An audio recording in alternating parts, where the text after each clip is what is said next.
Wari uzi ko uburyo ubikamo amafaranga bushobora kuba ariyo ntandaro ituma utagera ku bukire wifuza?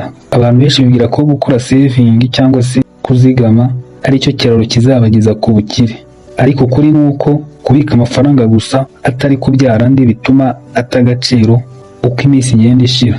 Mu kiganiro cy'umunsi turarebera hamwe amakosa abantu bakora babika cyangwa se bakoresha amafaranga, turebe n'uburyo bwiza bwo kuyabikamo. Murakaza neza, ngiye kugutegura nkanakugezaho. Nitwa Ernest. Ntiwibagirwe gukora subscribe no kuduha igitekerezo cyawe. Ikosa rya mbere abantu bakora babikaho amafaranga ni ukugumana amafaranga mu nzu cyangwa se kuyashyira kuri konti za banki cyangwa se kuri mobile money.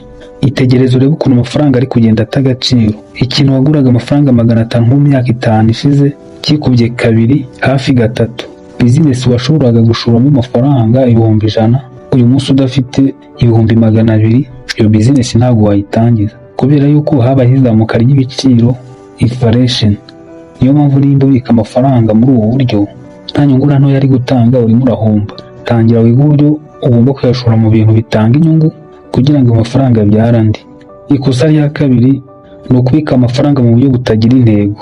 Hari abantu babika amafaranga bakayabika badafite intego icyo ayo mafaranga azakora ngo abyare andi, ahubwo bakayabika ahanini biteze ko bazakoresha bahuye n'ibibazo bitunguranye nk'uburwayi ndetse n'ibindi bibazo bigiye bitandukanye. Ariko umuntu ushaka gukira abika amafaranga afite intego y'uko agomba kuyegeranya akazayashora mu mishinga cyangwa se business zitanga inyungu.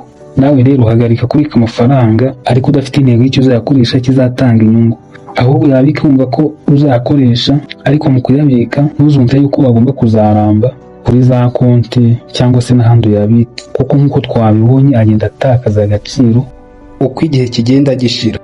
Ikosa rya gatatu abantu bashobora gukora babika amafaranga yabo ni ugufata amafaranga ukaba wayagura ibikoresho byo gutunga biraho cyangwa se kwishimisha. Hari abantu bafata amafaranga bakayagura ibintu nk'imodoka, telefone nziza, mudasobwa cyangwa se n'ibikoresho byo mu nzu, bakibwira ko babitse amafaranga yabo, ariko ntibatekereze ko uko iminsi igenda ishira ariko bya bikoresho bigenda bisaza bitakaza agaciro.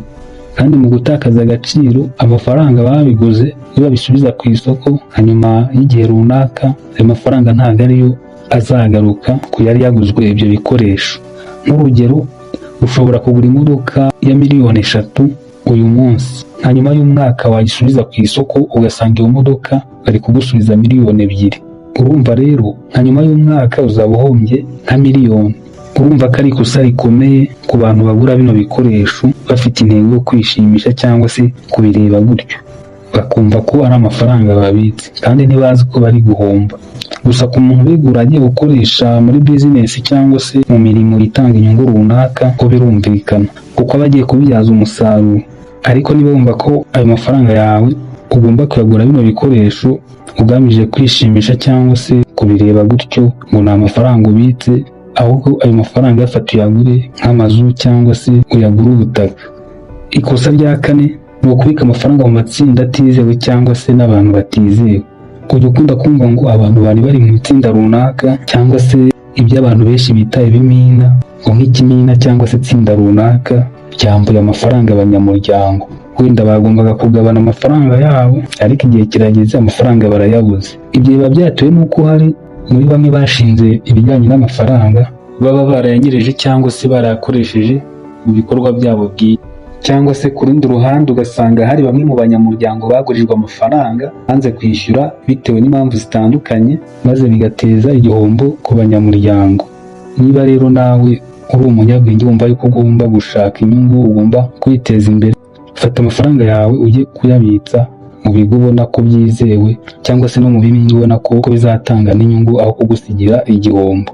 Ikosa rya gatanu ari naryo nasurizaho ni ugushora amafaranga mu bucuruzi butinjiza andi mafaranga. Hari abantu batangiza business ariko batabanje gusuzuma ko iyo business ikenewe aho bagiye kuyitangiriza, cyangwa se batabanje gusuzuma yuko business ijyanye n'igihe.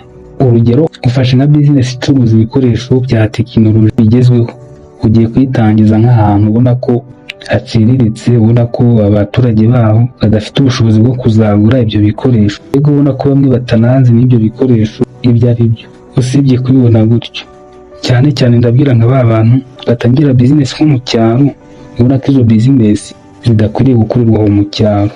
Iri naryo ni ikosa rikomeye, kuko kuvuga ngo ushoye amafaranga muri bizinesi itajyanye n'aho ugiye kuyikorera kandi ubona yuko iyo bizinesi itajyanye n'igihe, ayo mafaranga uba ugiye kuyatwika. Ahubwo hitamo bizinesi ubona ko ikwiriye aho hantu ugiye kuyitangiriza, kandi ukore na bizinesi ijyanye n'igihe, bizinesi ubona yuko aho ugiye kwitangiriza uzabona abakiriya. Unahange n'uburyo ki bizinesi yawe igomba gutangamo umusaruro. Wakoze cyane iyo wakurikiye kino kiganiro.